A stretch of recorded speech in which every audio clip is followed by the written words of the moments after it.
Hi friends, പുതിയൊരു വീഡിയോയിലേക്ക് എല്ലാവർക്കും സ്വാഗതം. രാഹുലിനോട് സുധനും രവിയും കൂടിയിട്ട് ഇന്ദുവിൻ്റെ കാര്യങ്ങളൊക്കെ ചോദിച്ചറിയുകയാണ്. നിന്റെ തീരുമാനം എന്താണെന്ന് ചോദിക്കുമ്പോൾ രാഹുൽ പറയാണ്, ഇന്ദു എന്നോട് എൻ്റെ തെറ്റുകളൊക്കെ ക്ഷമിച്ച് എൻ്റെ കൂടെ ജീവിക്കാൻ സമ്മതമാണെങ്കിൽ എനിക്ക് ഒരു വിരോധവുമില്ല. മൃദുല നല്ല വാശിയിലാണ്, മൃദുല ഇതിനൊന്നും സമ്മതിക്കുമെന്ന് തോന്നുന്നില്ല എന്ന് പറയും. ബുധൻ പറയാണ്, നിങ്ങൾ രണ്ടുപേരും കൂടി സംസാരിച്ചാൽ ഇതിനൊരു പരിഹാരം ഉണ്ടാവില്ല. അതുകൊണ്ട് ഞാനും രവിയും മൃദുലയോട് സംസാരിച്ചാൽ മതിയോ എന്ന് ചോദിക്കും.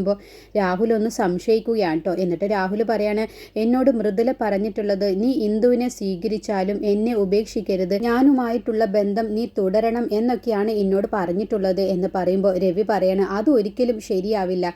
എന്തായാലും നീ മൃദുലയുടെ നമ്പർ ഒന്ന് തായോ, ഞങ്ങളൊന്ന് നേരിട്ട് കണ്ട് സംസാരിച്ച് നോക്കാം എന്ന് പറയണം. അങ്ങനെ രാഹുൽ രവിക്കും സുധുലയുടെ നമ്പർ കൊടുത്തിട്ട് പോവുകയാണ് കേട്ടോ. പിന്നീട് വിനയൻ്റെ വീട്ടിൽ വിനയൻ്റെ അമ്മയും അമ്മാവനും ഇങ്ങനെ ടെൻഷനായിട്ട് ആലോചിച്ചിരിക്കുകയാണ്. ചീരു വരുമ്പോഴത്തേക്കും വിനയനൊരു ജോലി റെഡിയാവണം, അതാണ് ശരിയാവുകയുള്ളൂ എന്നൊക്കെ അവർ മനസ്സിൽ കണക്ക് കൂട്ടിയിട്ട് ഇരിക്കുകയാണ്. അപ്പോഴാണ് അവിടേക്ക് വിനയൻ വരുന്നത്. എന്നിട്ട് വിനയൻ ചോദിക്കുകയാണ്, എന്തു പറ്റി? ചീരുവിനെ കണ്ടുവന്ന ശേഷം നിങ്ങൾ രണ്ടുപേരും നല്ല ടെൻഷനിലാണല്ലോ എന്ന് പറയുമ്പോൾ ഞങ്ങൾക്കൊരു ടെൻഷനുമില്ല. അല്ല, ചീരു ഇവിടേക്ക് വരില്ല എന്നാണോ പറഞ്ഞത് എന്ന് ചോദിക്കുമ്പോൾ ചീരു അച്ഛനോട് ചോദിച്ച ശേഷം എല്ലാ കാര്യങ്ങളും ചെയ്യാമെന്നാണ് തീരുമാനിച്ചിട്ടുള്ളത്. പിന്നെ ഇനി ചീരു പഞ്ചരത്നത്തിലേക്ക് പോകുന്നതുമില്ല. ചീരുവും കുഞ്ഞുങ്ങളും ഈ നാട്ടിൽ തന്നെ ഉണ്ടാവും, അക്കാര്യത്തിലൊന്നും ഇനി ടെൻഷൻ ഇല്ല എന്ന് പറയട്ടോ. അപ്പോൾ വിനയം പറയാം, അതെന്താ അമ്മ അങ്ങനെ പറഞ്ഞത്? ചീരുവും കുഞ്ഞുങ്ങളും ഇവിടേക്ക് വന്നില്ലേലും ഒരു കുഴപ്പവുമില്ല എന്നാണല്ലോ അമ്മയുടെ സംസാരത്തിൽ തോന്നുന്നത് എന്ന് പറയട്ടോ. അപ്പോൾ അമ്മാവൻ പറയണേ, നീ ഇങ്ങനെ ടെൻഷൻ ആവില്ലടാ, ചീരുവും കുഞ്ഞുങ്ങളും ഇവിടേക്ക് വരും, അതിനല്ലേ അവൾ പറഞ്ഞത് അച്ഛനുമായിട്ടൊന്ന് സംസാരിക്കട്ടെ എന്ന്, അതുകൊണ്ട് അവൾ എന്തായാലും ഇവിടേക്ക് വരും, നീ അക്കാര്യത്തിലൊന്നും ടെൻഷൻ ആവണ്ട എന്ന് പറയണം. അപ്പോൾ അമ്മ പറയണ, വിനയ എനിക്ക് നിന്റെ കാര്യത്തിലാണ് ടെൻഷൻ ആകുന്നത് എന്ന് പറയുമ്പോൾ, എന്താ അമ്മേ, എൻ്റെ ഈ സ്വഭാവം ഇപ്പോൾ നല്ല സ്വഭാവമായില്ലേ, എൻ്റെ ഈ പഴയ സ്വഭാവത്തിലേക്ക് പോവരുത് എന്ന് മാത്രമാണ് ഞാൻ പ്രാർത്ഥിക്കുന്നത്. ലതിക പറയണേ, നീ പഴയ സ്വഭാവത്തിലേക്ക് എങ്ങാനും പോയ നിന്നെ ഞാൻ കൊന്നുകളയുമെന്ന് പറയട്ടോ. ഇല്ല അമ്മേ, ഞാൻ ഇനി പഴയ സ്വഭാവത്തിലേക്കൊന്നും പോവില്ല. പക്ഷേ വിനയ, നിന്നോടൊരു കാര്യം ചോദിക്കാനുള്ളത്, നീ അന്ന് മൊബൈൽ കമ്പനിയിൽ ഒരു ജോലിയുടെ കാര്യം പറഞ്ഞില്ലേ, അത് വീണ്ടും ആ ജോലി ഇനിയും കിട്ടുമോ എന്ന് ചോദിക്കുമ്പോൾ, ഇല്ല അമ്മേ, അതൊക്കെ ഭാഗ്യമുള്ളവനിക്ക് കിട്ടിക്കഴിഞ്ഞു, അവന് ആദ്യത്തെ ശമ്പളവും വാങ്ങിക്കഴിഞ്ഞു, ഇനി എനിക്ക് ആ ജോലിയൊന്നും കിട്ടില്ല എന്ന് പറയട്ടോ. അപ്പോൾ എന്ന വിനയ, നീ മറ്റെന്തെങ്കിലും ഒന്ന് അന്വേഷിക്കാമായിരുന്നില്ലേ? നീ അന്നൊരു ജോലിക്ക് വേണ്ടി അന്വേഷിച്ച സമയത്താണ് നിനക്ക് ആ ജോലി കിട്ടിയത്. പക്ഷേ നിനക്കത് ഭാഗ്യദോഷം കൊണ്ടും നിന്റെ കഷ്ടകാല സമയമായതുകൊണ്ട് ആ ജോലി കിട്ടിയില്ല എന്ന് കരുതിയിട്ട് നീ മറ്റൊരു ജോലിക്ക് എന്താ ട്രൈ ചെയ്യാത്തത് എന്ന് ചോദിക്കുകയാണ്. ഇല്ല അമ്മേ, ഞാൻ ട്രൈ ചെയ്യും, പക്ഷേ അമ്മ അതുകൊണ്ടൊന്നും വിഷമിക്കേണ്ട, എനിക്കൊരു തൊഴിലുണ്ട് കയ്യിൽ, അതുകൊണ്ട് തന്നെ ഞാനൊരു കട തുടങ്ങിയാൽ തീരാവുന്ന പ്രശ്നങ്ങളേ ഉള്ളൂ. പിന്നെ വിനയന് അതിൽ നിന്ന് തന്നെ നല്ലതുപോലെ ജീവിക്കാൻ കഴിയും. അമ്മ ഇപ്പോൾ ചിന്തിക്കുന്നത് ചീരുവും കുഞ്ഞുങ്ങളും കഴിഞ്ഞാൽ എങ്ങനെ ജീവിക്കും എന്നുള്ളതിനെ കുറിച്ചൊക്കെ ഓർത്തിട്ടാണോ അമ്മ? അക്കാര്യത്തിലൊന്നും ഒരു ടെൻഷനും വേണ്ട. ചീരുവിൻ്റെ പ്രസവം ചീരുവിനെയും കുഞ്ഞുങ്ങളെയും ഒക്കെ നല്ലതുപോലെ തന്നെ ഈ വിനയൻ സംരക്ഷിക്കും. ആരുടെ മുന്നിലും കൈ നീട്ടാതെ തന്നെ വിനയൻ അന്തസ്സായിട്ട് തന്നെ ചീരുവിനെയും കുഞ്ഞുങ്ങളെയും സംരക്ഷിക്കുക തന്നെ ചെയ്യും. അമ്മ അക്കാര്യത്തിലൊന്നും ഒരു ടെൻഷനും കരുതണ്ട എന്നും പറഞ്ഞ് അവർ അകത്തേക്ക് പോവുകയാണ്. പിന്നീട് മാഷിന്റെ വീട്ടിലേക്ക് സുശീലയും ഇന്ദ്രനും കൂടി വരികയാണ്. അപ്പോൾ ഉമ്മറത്തിരിക്കുന്നുണ്ടാവും. അപ്പോൾ സുശീലയെയും ഇന്ദ്രനെയും കാണുന്ന സമയത്ത് ദയ അകത്തേക്ക് കയറിയിട്ട് അമ്പിളിയെ വിളിക്കുകയാണ് കേട്ടോ. അമ്പിളി ചേച്ചി എന്ന് പറഞ്ഞ് വിളിക്കുകയാണ്. എന്താ ദയെ എന്ന് ചോദിക്കുമ്പോൾ, ആ സുശീലയും ഇന്ദ്രട്ടനും വന്നിട്ടുണ്ട് എന്ന് പറയട്ടോ. അമ്പിളി പറയണേ, നീ അച്ഛനെ വിളിക്ക്, അവരെ എന്ത് കുരിശുമായിട്ടാണവ വന്നിരിക്കുന്നത് എന്നും പറഞ്ഞ് അമ്പിളിറത്തേക്ക് ചെല്ലുകയാണ്. എന്നിട്ട് അമ്പിളി ചോദിക്കുകയാണ്, എന്ത് വേണം എന്ന് ചോദിക്കുമ്പോൾ സുശീല പറയാണ്, ഞങ്ങൾ അനന്തമാഷിനെ കാണാൻ വേണ്ടി വന്നതാണ്, എന്താ വേണ്ടത് എന്ന് അവിടെ പറഞ്ഞോളാം. എവിടെ പറഞ്ഞോളാം എന്ന്? എൻ്റെ അച്ഛനെ ഒരു വ്യക്തിയാണ് അവിടെ ഇവിടെ എന്നൊക്കെ പറയാനേ എൻ്റെ അച്ഛനൊരു ലാൻഡ് മാർക്ക് ഒന്നുമല്ല. സുശീല അമ്പിളിയെ കളിയാക്കിക്കൊണ്ട് താഴ്മയോട് കൂടി, അയ്യോ എന്നാ അദ്ദേഹത്തോട് പറഞ്ഞോളാമേ, എന്നാ മതിയോ എന്ന് ചോദിക്കാട്ടോ. അപ്പോൾ അമ്പിളി പറയാണ്, ഒരുപാടങ്ങ് പുച്ചിക്കല്ലേ, ഇത് നിങ്ങളുടെ വീടല്ല, ഇത് പഞ്ചരത്നം വീടാണ്, നിങ്ങളും ഞങ്ങളും ഇപ്പോൾ ബന്ധുക്കളുമല്ല എന്ന് പറയുമ്പോൾ സുശീലക്ക് അങ്ങ് ദേഷ്യം വരിക കേട്ടോ. അപ്പോൾ സുശീല പറയാണ്, അല്ലെങ്കിൽ ഇപ്പോൾ ഞാൻ ബന്ധുത്വം കൂടാനാണ് വന്നിരിക്കുന്നത് എന്നങ്ങ് പറയാൻ ഒരുങ്ങുമ്പോഴത്തേക്കും ഇന്ദ്രൻ പറയാണ്, അമ്മേ, ഞാൻ ഇവിടേക്ക് എന്ത് പറഞ്ഞിട്ടാണ് അമ്മയെ കൂട്ടിക്കൊണ്ടുവന്നത്? അനാവശ്യമായിട്ട് ഒന്നും സംസാരിക്കില്ല എന്ന് പറഞ്ഞതല്ലേ, അതുകൊണ്ട് മാത്രമാണ് ഞാൻ അമ്മ പറഞ്ഞപ്പോൾ ഇവിടേക്ക് വന്നത്. ഞാൻ നിർത്തി, അല്ലെങ്കിലും ഇവളോടൊക്കെ ആരാ സംസാരിക്കുന്നത് എന്ന് ചോദിക്കുമ്പോൾ അമ്പിളിക്കങ്ങ് ദേഷ്യം വന്ന് അമ്പിളി വിരൽ ചൂണ്ടിയിട്ട് പറയണ ദേ എന്നങ്ങ് പറഞ്ഞ് പഴക്ക് കൂടാൻ വേണ്ടി ഒരുങ്ങുമ്പോഴത്തേക്കും അനന്തമാഷ് അങ്ങ് അകത്ത് നിന്ന് വരികയാണ് കേട്ടോ. എന്നിട്ട് അമ്പിളി എന്നങ്ങ് പറഞ്ഞ് വിളിക്കുകയാണ്. വീട്ടിൽ വരുന്നവരോട് കയറിയിരിക്കാൻ പറയുന്നതാണ് മര്യാദ. ആ മര്യാദ സുശീല എന്നോട് കാണിക്കാറില്ലെങ്കിലും നിങ്ങൾക്ക് ബുദ്ധിമുട്ടില്ലെങ്കിൽ കയറിയിരിക്കാം എന്ന് മാഷ് പറയുമ്പോൾ, അയ്യോ വേണ്ട മാഷേ, മാഷ് വലിയ മര്യാദരാമനാണെന്നുള്ളത് എല്ലാവർക്കും അറിയാം. പക്ഷെ മാഷിന്റെ അനുപമ മോള് കാണിക്കുന്നത് ഇപ്പോ മര്യാദ കേടാ. അപ്പോ അമ്പിളി ചോദിക്കുകയാണ്, ഓ അവളോട് നിങ്ങളിപ്പോ കാണിച്ചുകൊണ്ടിരിക്കുന്നതെല്ലാം തന്നെ വലിയ പുണ്യപ്രവൃത്തിയാണല്ലോ. അച്ഛ, അനുപമയെ ആ വീട്ടിൽ നിന്നും ഇറക്കി വിടാൻ പറ്റാത്ത ക്ഷീണം തീർക്കാൻ വന്നിരിക്കുകയാണ്. ആ പാവത്തെ ആ വീട്ടിൽ നിന്നും പുകച്ചു പുറത്തു ചാടിക്കാൻ വേണ്ടി ഇവർ എന്ത് അപവാദവുമായിട്ടാണാവോ വന്നിരിക്കുന്നത്. അമ്പിളി, ഞാൻ നിന്നോട് ആദ്യമേ പറഞ്ഞു നിന്നോട് സംസാരിക്കാൻ ഞങ്ങൾക്ക് ഒരു താല്പര്യവുമില്ല എന്ന്. ഡാ ഇന്ദ്ര, നിനക്ക് എന്താണ് പറയാനുള്ളത് എന്ന് വെച്ചാൽ അദ്ദേഹത്തിന്റെ മുഖത്ത് നോക്കി പറ, എന്നിട്ട് നമുക്ക് പോവാം. അപ്പോ ഇന്ദ്രൻ പറയാണ്, അനുപമയും ഞാനും തമ്മിൽ ചെറിയ അഭിപ്രായ വ്യത്യാസം കൊണ്ട് അകന്നു നിൽക്കുന്നു എന്നുള്ളത് ശരി തന്നെയാണ്. പക്ഷേ നിയമപരമായി ഞങ്ങൾ ഇപ്പോഴും ഭാര്യയും ഭർത്താവും തന്നെയാണ് എന്നങ്ങ് പറഞ്ഞതോടുകൂടി മാഷിനങ്ങ് ദേഷ്യം വരട്ടോ. അപ്പൊ മാഷ് ചോദിക്കാണ്, അതുകൊണ്ട് നീ വാടക വീട്ടിൽ നിന്നും ഇറക്കി വിട്ട എന്റെ മോള് എങ്ങോട്ടെങ്കിലും ഇറങ്ങി പോവണം എന്നാണോ? അച്ഛാ, ഞാൻ ഇറക്കി വിട്ടിട്ടൊന്നുമില്ല. വീട് ഒഴിപ്പിക്കുന്ന സമയത്ത് ഞാൻ അവളോട് ചോദിച്ചതാണ് എന്റെ കൂടെ വരുന്നോ എന്ന്. അപ്പോ അമ്പിളി പറയണ്, അയ്യോ, എന്നിട്ട് എന്തിനാണാവോ നിന്റെ അമ്മയുടെ കാൽച്ചുവട്ടിൽ കിടന്ന് നരകിപ്പിക്കാനാണോ അനുപമയെ അവിടെ കൊണ്ടുപോയി നിന്റെ വീട്ടിൽ പോയി അടിമപ്പണി ചെയ്യിപ്പിക്കാനാണ് അവളെ അവിടെ നിന്ന് കൊണ്ടുപോകുന്നത് എന്ന് അവൾക്ക് മനസ്സിലായത് കൊണ്ടാണ് നീ വിളിച്ചപ്പോ അവൾ വരാതിരുന്നത്. ഓ ഇന്ദ്രൻ പറയണേ, ദേ അമ്പിളി, ഭർത്താവിന്റെ വീട്ടിൽ ജോലി ചെയ്യുന്നത് എങ്ങനെയാണ് അടിമപ്പണിയാവുന്നത്? അപ്പോ സുശീല പറയണേ, അവൾ അങ്ങനെയൊക്കെ പറയും എന്താ, ഭർത്താവിന്റെ വീട്ടിൽ ജീവിക്കാനും വേണം ഒരു യോഗം. അവൾക്ക് ഈ ജന്മത്തിൽ ആ ഒരു യോഗം ഇല്ലല്ലോ. അത് കേട്ടപ്പോ മാഷ് പറയണേ, ഇതൊക്കെ സുശീലയുടെ ഉള്ളിലുള്ള കുശുമ്പ് കൊണ്ട് പറയുന്നതാണ്. കല്യാണം കഴിഞ്ഞ അന്നു മുതലും അമ്പിളിയും രഘുവും ഒരുമിച്ച് തന്നെയാണ് ജീവിക്കുന്നത്. അത് കേട്ടപ്പോ സുശീല ഉച്ചഭാവത്തിലാണ് നിൽക്കുന്നത്. അവൻ എവിടെ താമസിക്കുന്നോ അവിടെ തന്നെയാണ് അമ്പിളിയുടെ ഭർത്താവിന്റെ വീടും. പിന്നെ നിന്നെ പോലെയുള്ള ഒരു അമ്മായിയമ്മയുടെ കൂടെ എന്റെ മോൾ അമ്പിളിക്ക് ജീവിക്കാൻ കഴിഞ്ഞിട്ടില്ല. അതെന്തായാലും ഒരു വലിയ കുറവ് തന്നെയാണ്.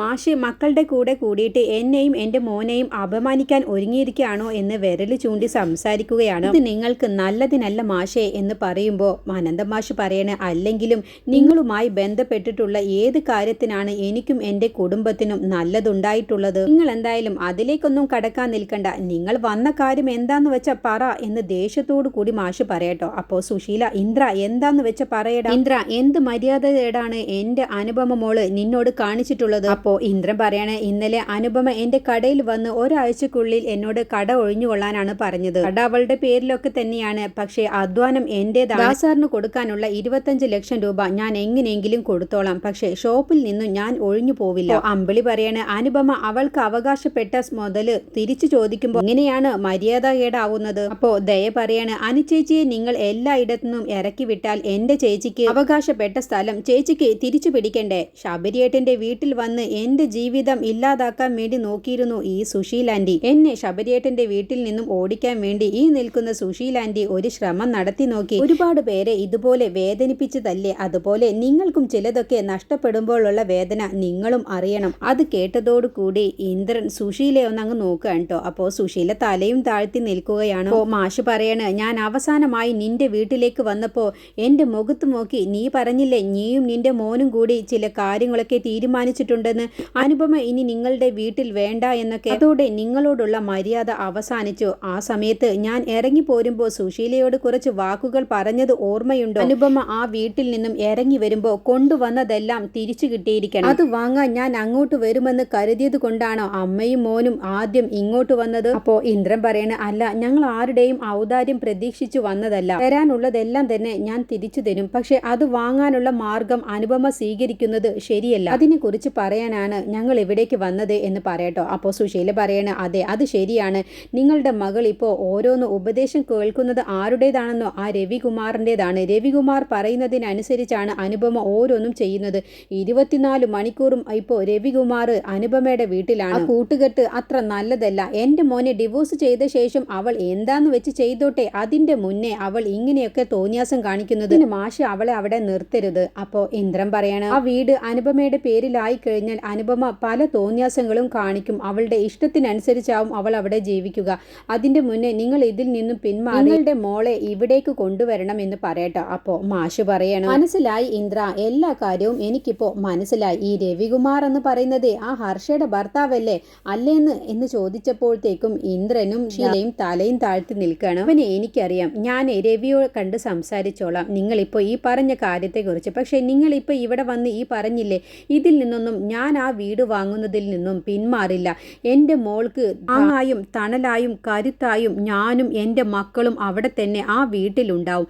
അനുപമയുടെ പേരിൽ ഞാൻ ആ വീട് വാങ്ങുകയും ചെയ്യും, അവൾ അവിടെ ജീവിക്കുകയും ചെയ്യും. എന്നിട്ട് മാഷ് നല്ല ദേഷ്യത്തോട് കൂടിയിട്ട് വിരൽ ചൂണ്ടിയിട്ട് ഇന്ദ്രനോട് പറയണേ, ഇനിയും എൻ്റെ മോളെ നിന്റെ അമ്മയുടെ ക്രൂരതയ്ക്ക് ഞാൻ വിട്ടു തരില്ല. അവളെ തോൽപ്പിക്കാൻ വേണ്ടി ഇനി മേലിൽ നിന്റെ അമ്മയെയും കൂട്ടി എൻ്റെ മുന്നിലേക്ക് വരരുത്. അത് കേട്ടതോടുകൂടി ഇന്ദ്രനും സുശീലയും പതറി നിൽക്കുകയാണ് കേട്ടോ. എന്നിട്ട് നാണം കെട്ട് തലയും താഴ്ത്തി ഇന്ദ്രൻ സുശീലയുടെ കൈ പിടിച്ചങ്ങ് കൊണ്ടുപോവുകയാണ്. വാ അമ്മേ എന്ന് പറഞ്ഞ്.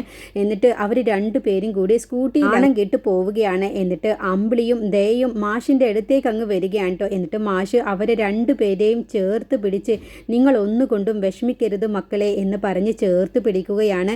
പിന്നീട് സത്യനും പ്രതിഭയും മൂന്നാറിലെത്തിയിട്ടുണ്ടാവും കേട്ടോ. അപ്പോഴൊക്കെ പ്രതിഭയുടെ മുഖത്ത് അത്ര തെളിച്ചമില്ല. അപ്പോൾ സത്യം ചോദിക്കുകയാണ്, എന്താ നിനക്ക് സുഖമില്ലേ എന്ന് ചോദിക്കുമ്പോൾ ഒരു കുഴപ്പവുമില്ല, യാത്ര ചെയ്ത് ക്ഷീണമായിരിക്കും എന്ന് പറയട്ടോ. അപ്പോൾ പ്രതിഭയുടെ മനസ്സിൽ ഇന്ദു പറഞ്ഞിട്ടാണ് മൂന്നാറിലേക്ക് ടൂറിന് വന്നത് എന്നുള്ള ചിന്തയാണ് പ്രതിഭയുടെ മനസ്സിലുള്ളത്. ആ സമയത്താണ് സത്യൻ്റെ ഫോണിലേക്ക് ഇന്ദു വിളിക്കുന്നത്. എന്നിട്ട് എന്തായി, നിങ്ങൾ എവിടെ എത്തി എന്നൊക്കെ ചോദിക്കുമ്പോൾ ഞങ്ങളിവിടെ എത്തിയിട്ടോ, മൂന്നാറിലെത്തി എന്ന് പറഞ്ഞ് സംസാരിക്കുകയാണ് കേട്ടോ. അപ്പോഴൊന്നും പ്രതിഭയ്ക്ക് അതൊന്നും തന്നെ ഇഷ്ടപ്പെടുന്നില്ല. അങ്ങനെ കാര്യങ്ങളൊക്കെ സംസാരിക്കുകയാണ്. എന്തായി നിൻ്റെ കാര്യം എന്ന് ചോദിക്കുമ്പോൾ എന്തോ കോംപ്രമൈസ് ചർച്ച നടക്കുന്നൊക്കെയുണ്ട്, പക്ഷെ ഞാൻ അതിലൊന്നും ഇടപെടുന്നില്ല, എന്താന്ന് വെച്ചാൽ അച്ഛനും അമ്മയും തീരുമാനിക്കട്ടെ എന്ന് പറയണം. പ്രതിഭ എവിടെ, പ്രതിഭ ഹാപ്പി അല്ലേ എന്ന് ചോദിക്കുമ്പോൾ പ്രതിഭ ഇവിടെ ഉണ്ട്, ഞാൻ കൊടുക്കാം എന്ന് പറഞ്ഞ് പ്രതിഭയുടെ കയ്യിൽ ഫോൺ കൊടുക്കാണ്ട്. പക്ഷെ പ്രതിഭ ഫോൺ വാങ്ങാൻ കൂട്ടാക്കുന്നില്ല. അങ്ങനെ ഇന്ദു പറയണ ആ പ്രതിഭ നല്ല ക്ഷീണത്തിലായിരിക്കും, തലവേദന ഉണ്ടാവും, അതായിരിക്കും, സത്യൻ എന്തായാലും ഗുളിക ഒക്കെ വാങ്ങിച്ചു കൊടുക്കുക എന്ന് പറയട്ടെ. അങ്ങനെ സത്യം പെട്ടെന്ന് തന്നെ ഫോൺ വെക്കുകയാണ്.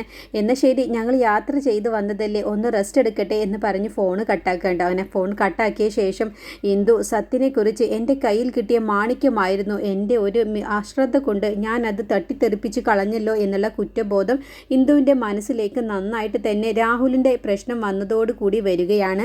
പിന്നീട് ഹർഷയെയും രവിയെയുമാണ് കാണിക്കുന്നത്. അങ്ങനെ ഹർഷയ്ക്ക് ഒരു സ്പീഡ് ബോക്സിൽ ഒരു ലെറ്റർ വരികയാണ് കേട്ടോ. അപ്പോൾ അത് രവി ഡിവോഴ്സ് നോട്ടീസ് അയച്ചതായിരിക്കും. അപ്പോൾ രവിയോട് ഹർഷ ചോദിക്കുകയാണ്, നിങ്ങൾ ഒരു മുഴം മുന്നേ എറിഞ്ഞിട്ടുണ്ടല്ലോ എന്ന് പറയും, ഏതായാലും നമ്മൾ ഇനി മുന്നോട്ട് പോകുമെന്ന് തോന്നുന്നില്ല, ഏതായാലും നിനക്ക് ഇനിയിപ്പോൾ എന്നെ വേണമെന്നും ആഗ്രഹമില്ല, നിനക്ക് ആദ്യമേ ഉള്ള ആഗ്രഹമായിരുന്നു ഞാനൊന്ന് നിന്റെ ജീവിതത്തിൽ നിന്ന് ഒഴിഞ്ഞു പോകണമെന്നുള്ളത്, പക്ഷേ നിനക്കായിട്ട് അതിനൊരു അവസരം എന്നോട് പറയാൻ കഴിയില്ലായിരുന്നു. എന്താണ് എനിക്കെതിരെ നീ കേസ് കൊടുക്കുക, അത് നിനക്ക് കഴിയില്ലായിരുന്നു, പക്ഷേ എനിക്ക് നിനക്കെതിരെയുള്ള കേസ് കൊടുക്കാനുള്ള ഒരു തെളിവുള്ളത് കൊണ്ട് തന്നെ അതാണ് ഞാൻ അതിൽ എഴുതിയിട്ടുള്ളത്, നീ അത് വായിച്ചില്ലേ? പിന്നെ നമ്മൾ തമ്മിൽ ഒരു ഡിവോഴ്സിന് തയ്യാറെടുക്കുകയാണെങ്കിൽ ആരും ആരെയും ചെളിവാരി എറിയാതെ അങ്ങ് പിരിഞ്ഞു പോവാം, അല്ല എന്നുണ്ടെങ്കിൽ എനിക്ക് നിന്റെ ജനിക്കാൻ പോകുന്ന കുഞ്ഞിൻ്റെ DNA ടെസ്റ്റ് വരെ എടുക്കേണ്ടി വരും, അതൊക്കെ വേണമെന്നുണ്ടെങ്കിൽ നീ എന്താന്ന് വെച്ചാൽ തീരുമാനിച്ചോ എന്ന് പറയട്ടോ. അതൊക്കെ കേൾക്കുന്ന സമയത്ത് ഹർഷ ഒന്നങ്ങ് പതറുന്നുണ്ട്. എന്നിട്ട് ഹർഷ ചോദിക്കുകയാണ്, അല്ല ഇത്ര പെട്ടെന്ന് നിങ്ങൾ ഡിവോഴ്സ് ചെയ്തിട്ട് എവിടേക്ക് പോവാനാണ് നിങ്ങളുടെ ഉദ്ദേശം എന്ന് അനുപമയെ അർത്ഥം വെച്ചിട്ട് ഹർഷ ചോദിക്കാൻ കേട്ടോ. അപ്പോൾ രവി പറയാണ്, ഞാൻ എവിടേക്ക് പോയാലും നിനക്ക് എന്താണ് പ്രശ്നം, അല്ല നിങ്ങൾക്ക് അത്രയ്ക്ക് പ്രശ്നമില്ല എന്നുണ്ടെങ്കിൽ നിങ്ങൾ വെറുതെ പുറത്തേക്ക് പോവാൻ മാത്രമാണ് ആഗ്രഹിക്കുന്നതെങ്കിൽ എന്തിനാണ് ഇങ്ങനെ ഒരു ഡിവോഴ്സ്, നിങ്ങൾക്ക് നിങ്ങളുടെ ഇഷ്ടം പോലെ ജീവിച്ചാൽ പോരെ എന്ന് ചോദിക്കുമ്പോൾ രവി പറയാണ്, നിനക്ക് എൻ്റെ തണലിൽ നിന്റെ തോന്നിയാസം പോലെ ജീവിക്കണം, അത് നിനക്ക് പേരിനൊരു ഭർത്താവായി നിന്റെ കൂടെ വേണം, അതല്ലേ നീ ആഗ്രഹിക്കുന്നത് എങ്കിൽ ആ ആഗ്രഹം ഇനി നടക്കാൻ പോകുന്നില്ല എന്നങ്ങ് പറഞ്ഞതോടുകൂടി ഹർഷ പതറി നിൽക്കുകയാണ് കേട്ടോ. അങ്ങനെ ഹർഷയുടെ കയ്യിൽ നിന്നും കാര്യങ്ങളൊക്കെ പോവുകയാണ്. അടുത്ത എപ്പിസോഡിൽ രവിയും സുധനും കൂടി മൃദുലയെ കാണാൻ വേണ്ടി പോവുകയാണ്. അങ്ങനെ മൃദുലയോട് കാര്യങ്ങളൊക്കെ സംസാരിച്ച സമയത്ത് മൃദുല പറയുകയാണ്, ഞാൻ ഇന്ദുവിന് രാഹുലിനെ വിട്ടുകൊടുക്കണമെങ്കിൽ എനിക്ക് 1 കോടി രൂപ തരണം, എങ്കിൽ ഞാൻ രാഹുലിനെ ഇന്ദുവിന് വിട്ടുകൊടുക്കാമെന്ന് പറയണ. അത് കേൾക്കുന്ന സമയത്ത് രവിയും സുധനും ഞെട്ടിപ്പോവുകയാണ്. എവിടുന്നാണ് ഇവൾക്ക് 1 കോടി രൂപ രാഹുൽ കൊടുക്കുക എന്നുള്ള ആ ഒരു ചിന്തയാണ്. അങ്ങനെ രാഹുലിൻ്റെ അടുത്ത് പോയിട്ട് ഇക്കാര്യം സംസാരിക്കുകയാണ്. അപ്പോൾ രാഹുലിനും എന്താണ് തീരുമാനമെടുക്കേണ്ടത് എന്ന് അറിയാതെ രാഹുൽ ധർമ്മസങ്കടത്തിലാവുകയാണ്. പിന്നീട് അനുപമയെ കാണാൻ വേണ്ടി ചീരുവും രഘുവും കൂടി ചെല്ലുകയാണ്. അപ്പോൾ ഇക്കാര്യങ്ങളൊക്കെ സംസാരിക്കുകയാണ് അനുപമ ഇന്ദ്രൻ്റെ അടുത്ത് പോയി പറഞ്ഞ കാര്യങ്ങളൊക്കെ. അപ്പോൾ അനുപമ പറയണേ, ഞാൻ ഈ കാര്യത്തിലും കുറച്ച് സീരിയസ് ആവുകയാണ് ചീരു, എന്നിട്ട് ആ ഷോപ്പ് ഞാൻ തിരിച്ചു പിടിക്കും, എന്നിട്ട് ഞാൻ അവിടെ ബിസിനസ് ചെയ്ത് ജീവിക്കുകയും ചെയ്യും, എനിക്കും എൻ്റെ മോനും ഇനി അവരുടെ മുന്നിൽ അന്തസ്സായിട്ട് തന്നെ തളരാതെ ഞാൻ ജീവിച്ച് കാണിച്ചു കൊടുക്കുമെന്ന് പറയട്ടെ. അനുപമയുടെ ആത്മവിശ്വാസം നിറഞ്ഞ ആ സംസാരം കേൾക്കുമ്പോൾ ചീരുവിനും രഘുവിനും ഒരുപാട് സന്തോഷമാവുകയാണ്. പിന്നീട് ഇന്ദ്രൻ ഇനി എന്ത് ചെയ്യണമെന്ന് അറിയാതെ ഇന്ദ്രൻ ആകെ സങ്കടപ്പെട്ട് നിൽക്കുകയാണ് കേട്ടോ. എൻ്റെ ജീവനായ ആ കട ഞാൻ അനുപമയ്ക്ക് തിരിച്ചു തിരിച്ചു കൊടുക്കേണ്ടി വരുമോ? ഒരാഴ്ചത്തെ സമയമാണ് അനുപമ എനിക്ക് തന്നിട്ടുള്ളത്. ഞാൻ അമ്മയുടെ വാക്ക് കേട്ടത് കൊണ്ട് എനിക്ക് എല്ലാം നഷ്ടപ്പെടുകയാണല്ലോ എന്നുള്ള ചിന്ത ഇന്ദ്രന്റെ മനസ്സിലേക്ക് വരികയാണ്.